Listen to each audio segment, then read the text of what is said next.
আসসালামু আলাইকুম। আমি লিবিয়া থেকে বলছি। তো আজকে আপনাদের মাঝে হাজির হইলাম যে একটা বিষয় নিয়ে। বিষয়টি হলো, যারা চিন্তা ভাবনা করেন বাংলাদেশ থেকে যে লিবিয়া যাব, লিবিয়া যে কাজ বাজ করে তারপরে ইতালি যাব বা গ্রিস যাব, ইউরোপে মুভ করব আর কি। তো বিষয়টি তাদের জন্য, ভিডিওটি তাদের জন্য। তো ভিডিওটি দেখবেন এবং বুঝবেন।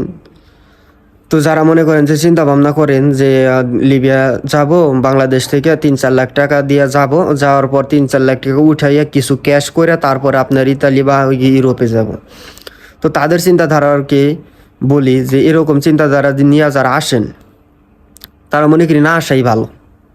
না আসা ভালো, কারণ এ দেশে আপনি আসবেন 3-4 লাখ টাকায় আপনার ক্যাশ আছে, এই 3-4 লাখ টাকা উঠাইয়া আরও 3-4 লাখ টাকা ক্যাশ করে তারপর আপনি যাওয়ার চিন্তা ভাবনা করবেন। তো মনে করেন যে একটা দীর্ঘমেয়াদী একটা পরিকল্পনা। তো সেক্ষেত্রে দেখা যায় যে আপনারা এই 3-4 লাখ টাকা উঠাইতে লাগবো 2-3 বছর। কারণ এ দেশে সর্বোচ্চ 30,000, 35,000, 20,000, 25,000-ই বেশি পাই বেতন। খায়া মনে করেন খাওয়া দাওয়া করে আর কি, বাসা ভাড়া দিয়াটা আর কি 20,000, 25,000 টাকা বাড়িতে পাঠান যায় সর্বোচ্চ। তো সেক্ষেত্রে যদি আপনার ফ্যামিলি থাকে তো ফ্যামিলির কিছু খরচ বহন করতে হবে। তো খরচ বহন করে আপনার মনে করেন যে ক্যাশ করতে পারবেন না তেমন। মাসে হয়তো 10,000 টাকা করে রাখতে পারবেন। তো মাসে 10,000 টাকা রাখতে গেতে মনে করেন যে আপনার 3-4 বছর খাটতে হবে এই 3-4 লাখ টাকা উড়াইতে। তারপরে মনে করেন যে আবার ক্যাশ করবেন ইতালি বা ইউরোপে যাওয়ার জন্য, তখনও মনে করেন যে 5-6 লাখ টাকা লাগবে। তো মনে করেন যে সব মিলিয়ে মনে করেন যে 5-7 লাখ টাকা দিয়ে গ্রিসে যাইতে পারবেন। আর যদি ইতালি যান তো 10-12 লাখ টাকা লাগবে। তো এগুলো চিন্তা উঠাইতে উঠাইতে মনে করেন আপনার এই দেশে 7-8 বছর থাকতেও হইতে পারে, আর এর বেশিও থাকতে পারে। তখন কিন্তু গেমের রেট এক থাকবো না। যখন মনে করেন আজ থেকে 3-4 বছর আগে গেমের রেট আসাল 10-12, সেই গেমের রেট এখন 15-16-17 গেছে। তো গেমের রেট কিন্তু এক থাকবো না। তো সেক্ষেত্রে গেমের রেট বাইরে যাব।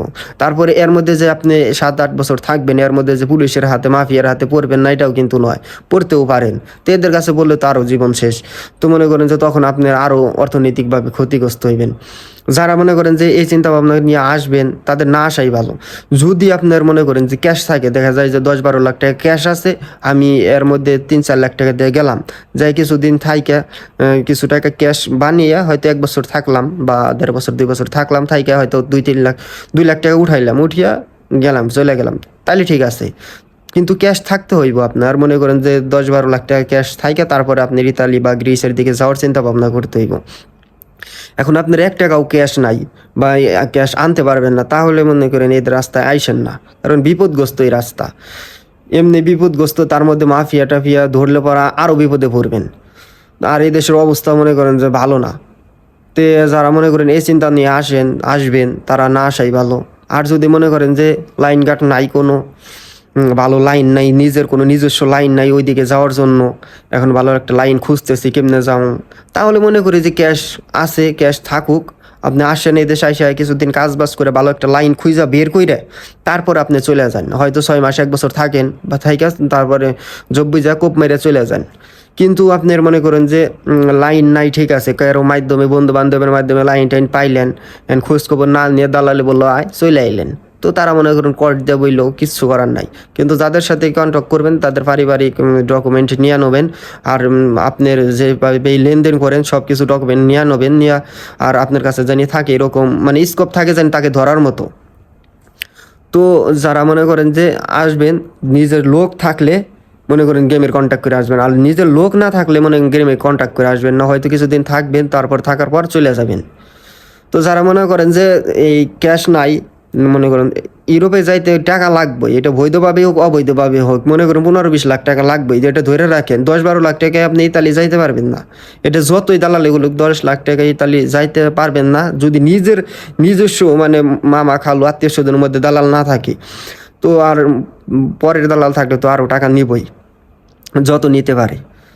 তো মনে করেন যে যারা এই 10-12 লাখ টাকার মধ্যে যাইতে চান তারা গিরিজ যাইবেন। আর যদি মনে করেন যে ক্যাশ না থাকে তাহলে এই দেশে আইসা ওই ক্যাশ করে আপনারা যে ইতালি বা ইউরোপের স্বপ্ন দেখেন ওইগুলো মনে করেন যে আসলে সম্ভব না।